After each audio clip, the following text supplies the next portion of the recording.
Previously हमने पढ़ा था सेल स्ट्रक्चर और सेल फंक्शन। इसमें हमने डिस्कस किया था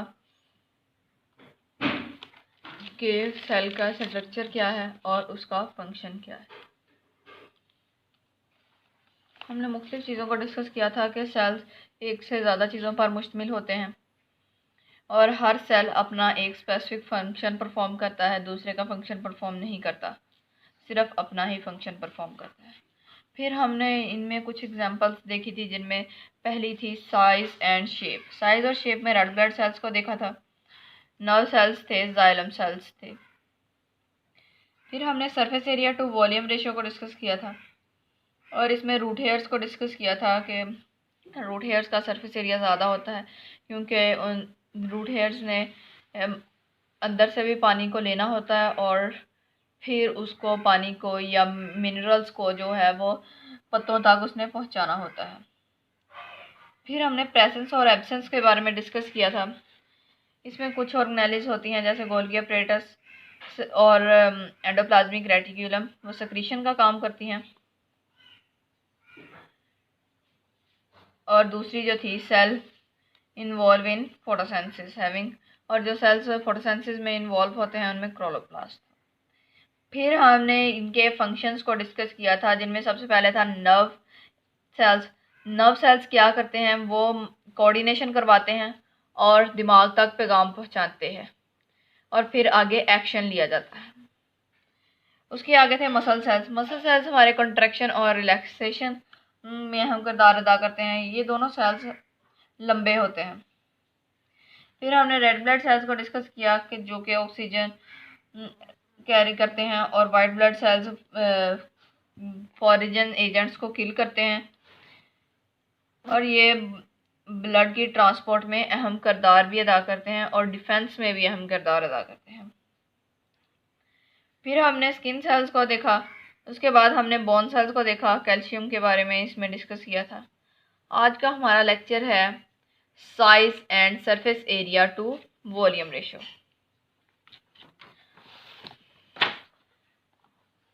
इसके इंट्रोडक्शन में हम लोग पढ़ लेते हैं। अभी हमने जैसे कि डिस्कस किया था कि सेल छोटे भी होते हैं और कुछ सेल्स ऐसे होते हैं जो आम आंख से नज़र आ जाते हैं और कुछ ऐसे होते हैं जो आम आंख से नज़र नहीं आते। जो छोटे होते हैं वो ज़ाहिरी बात है माइक्रोस्कोप से नज़र आएंगे और उन कुछ ज़्यादा छोटे सेल्स होते हैं वो इलेक्ट्रॉन माइक्रोस्कोप से हम देखते हैं, दूसरी माइक्रोस्कोप से नहीं देखे जा सकते। और कुछ सेल्स इतने बड़े होते हैं जो कि हमें आम आंख से दिखाई दे, हम आम आंख से उनको देख सकते हैं। जैसे कि इनमें हमारे पास एग सेल्स आ जाता है। ये हम लोग आगे जाकर डिटेल से पढ़ेंगे, पहले हम इसका थोड़ा बहुत इंट्रोडक्शन देख लेते हैं। जैसे कि एग सेल्स है परिंदों के अंडे, अलबत्ता जो मेजॉरिटी सेल्स की टाइप्स हैं वो इन बिटवीन होती हैं, छोटे होते हैं और उन्हें इतने बड़े भी होते हैं, मतलब इन बिटवीन टू लिमिट्स होते हैं, छोटे भी हो सकते हैं और बड़े भी हो सकते हैं, इन बिटवीन आ जाते हैं जिनको हम आम आंख से देख भी सकते हैं और नहीं भी देख सकते। सबसे पहले स्मॉलेस्ट सेल की बात कर लेते हैं, माइकोप्लाज्मा। ये बैक्टीरिया की एक ख़ास किस्म कैटेगरी में आते हैं और इनकी समझ 0.1 से 1 माइक्रोमीटर होती है। फिर लॉन्गेस्ट सेल की बात कर लेते हैं। पहले हमारे पास है मसल सेल्स। मसल सेल्स मैंने पिछले लेक्चर में भी बताया आप लोगों को कि ये कंट्रैक्शन और रिलैक्सेशन का काम करते हैं। इधर आके मैं इनकी डिटेल समझाऊंगी आप। फिर हमारे पास है बल्किएस्ट सेल।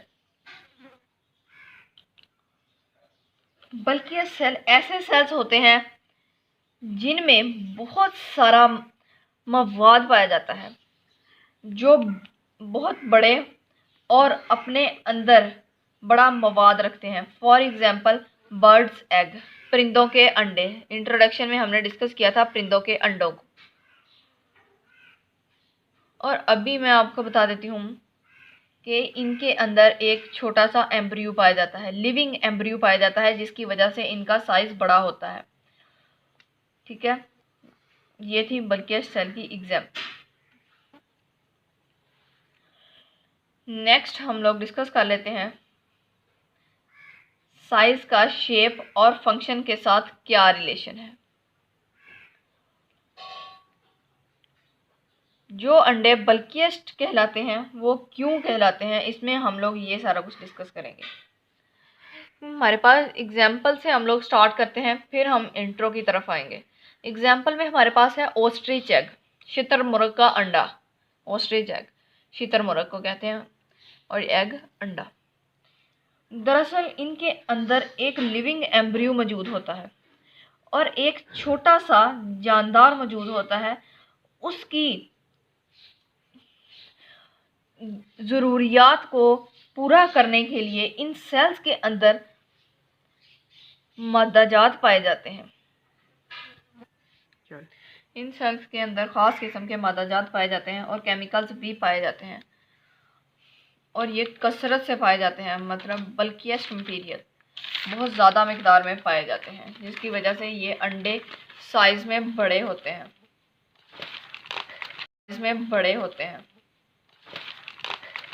ठीक है, नेक्स्ट हम लोग देख लेते हैं।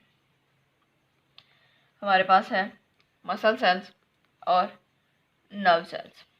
मसल सेल कॉन्ट्रैक्शन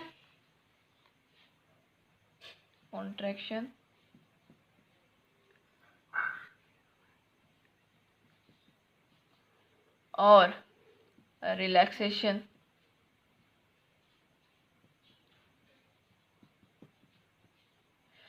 कॉन्ट्रैक्शन और रिलैक्सेशन में ये अहम किरदार अदा करते हैं। जैसे कि हमारे बाजू में ऊपर की तरफ एक ऊपर की तरफ मसल होता है और एक नीचे की तरफ मसल होता है, जिसे हम बाइसेप और ट्राइसेप मसल कहते हैं।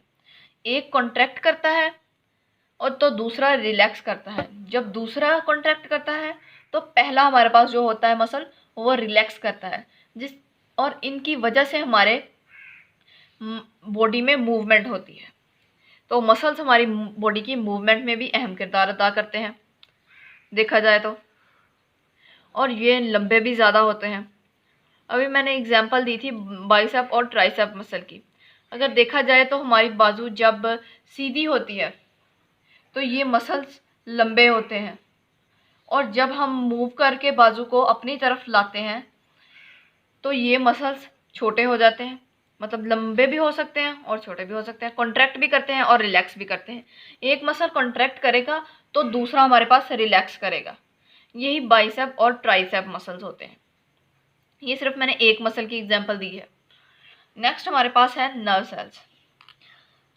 नर्व सेल्स भी लंबे होते हैं और ये मसल्स जो इंफॉर्मेशन का काम करते हैं, ये हमारे पास ब्रेन सेल्स जो होते हैं ये लंबे ज़्यादा होते हैं और इंफॉर्मेशन जो होती है उसको ब्रेन तक लेकर जाते हैं, और ब्रेन से नेक्स्ट आगे हमारे पास जो हमारा ब्रेन आगे काम करने का कहेगा वो ये सेल्स आगे ट्रांसफ़र कर देंगे। और अगर देखा जाए तो ये ट्रांसफॉर्मेशन में भी अहम किरदार अदा करते हैं। ठीक है, नेक्स्ट हम लोग देखते हैं सेल साइज, स्मॉल साइज़ के बेनिफिट्स। अगर देखा जाए तो हमारे पास सेल्स बड़े भी होते हैं और छोटे भी होते हैं, और इनके कुछ अगर इनके बेनिफिट्स हैं तो इनके नुकसानात भी लाजमी होंगे, क्योंकि अगर इस चीज़ के बेनिफिट होते हैं तो उसके हार्म भी ज़्यादा ही होते हैं। इसमें हमारे पास स्मॉल साइज़ है, इसमें हमारे पास रेड ब्लड सेल्स हैं। इनका साइज़ है 0.8 माइक्रोमीटर। इनकी थोड़ी सी डिटेल में आपको समझा देती हूँ। अगर सेल की जिसामत कम हो तो इसका फ़ायदा क्या होता है। रेड ब्लड सेल्स का साइज़ 8 माइक्रोमीटर है। हमारे जिस्म में खून की नालियाँ पाई जाती हैं जिनके ज़रिए खून गर्दिश करता है, या नालियाँ पूरे जिस्म से बग़ैर ऑक्सीजन वाला खून लेकर दिल के पास जाती हैं। जैसे कि बग़ैर ऑक्सीजन वाला डीऑक्सीजनेटेड ब्लड होगा। हाँ, ये हमने आगे जाके पढ़ना है ऑक्सीजनेटेड ब्लड और डीऑक्सीजनेटेड ब्लड क्या होता है। ऑक्सीजनेटेड ब्लड वो होगा जिसमें ऑक्सीजन होगी, और डीऑक्सीजनेटेड ब्लड वो होगा जिसमें ऑक्सीजन की मिकदार या तो कम होगी या तो नहीं होगी। ठीक है, ये जो होती हैं ब्लड बगैर ऑक्सीजन वाला खून दिल तक लेकर जाती हैं और दिल से ऑक्सीजन वाला खून आगे सप्लाई किया जाता है। जिस खून की गर्दिश हो रही है उसमें वाइट ब्लड सेल्स भी होंगे, रेड ब्लड सेल्स भी होंगे और प्लेटलेट्स भी होंगे। अगर देखा जाए तो खून की नालियों की एक किस्म कैपिलरीज भी होती है। कैपिलरीज को कहते हैं या तो कैपिलरीज बहुत बारीक होती हैं और अमूमन सिंगल लेयर पर मुश्तमिल होती हैं। अगर ये सिंगल लेयर पर मुश्तमिल होती हैं तो इनमें वाइट रेड ब्लड सेल्स जो है हमारे पास पाए जाते हैं। सिंगल लेयर है फिर भी ये red blood sales small size होने की वजह से ये इन कैपिलरीज में भी पाए जाते हैं। ठीक है, नेक्स्ट हमारे पास है surface area. Surface area and volume.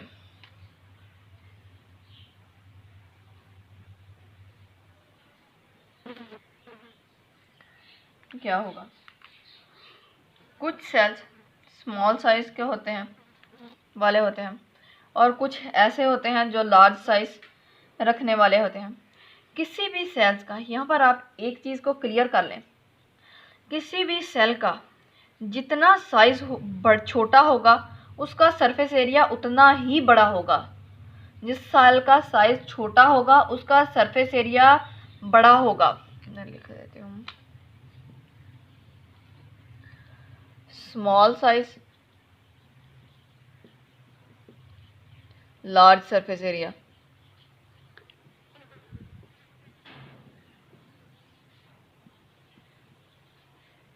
और इसी तरह ऑपोजिट भी होगा, large size small surface area. ठीक है, एग्जांपल से हम लोग देख लेते हैं जो बुक में है हमारी। अगर ये हमारे पास एक बॉक्स है,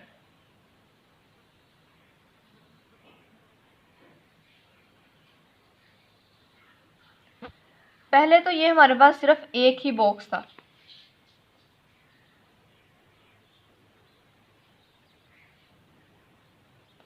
अगर हम इसको डिवाइड कर दें 9 हिस्सों में,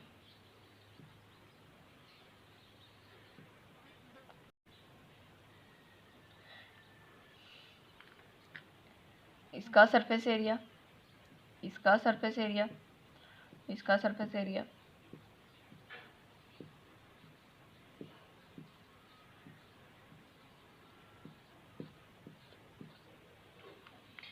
मैं आपको समझा देती हूँ।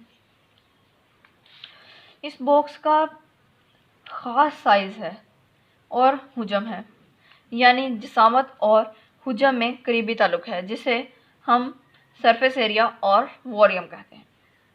अगर इस बॉक्स को 9 हिस्सों में तकसीम कर दिया जाता है तो सब के साइज़ कम हो जाएंगे और सरफेस एरिया बढ़ जाएगा। थोड़ी देर पहले मैंने आपको यही बात बताई थी, small size large surface area, large size small surface area. ठीक है, और इन सब का ख़ास साइज होगा और सरफेस एरिया होगा। जितना सेल छोटा होगा उसका सरफेस एरिया उतना ही बड़ा होगा। जब ये पूरा एक ऑब्जेक्ट है तो इसका एक ओपन एरिया एक्सपोज होगा, जैसे हमारे पास ये सारा इसका एक ओपन एरिया ही है। ठीक है, लेकिन जब इस ऑब्जेक्ट को काट दिया गया तो साइज तो छोटा हो गया लेकिन सरफेस एरिया एक्सपोज हो गया। देखा जाए तो ये सेल था,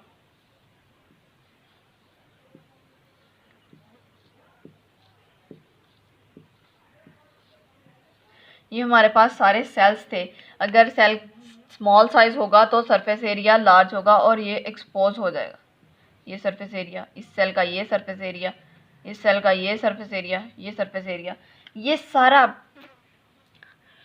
सेल स्मॉल हो गया और सरफेस एरिया हमारे पास लार्ज हो गया। ठीक है, नेक्स्ट हम लोग डिस्कस कर लेते हैं cell as an open system.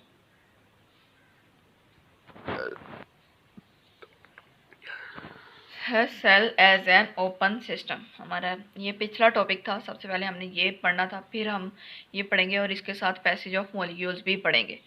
ठीक है, पहले हम इसका इंट्रोडक्शन देख लेते हैं।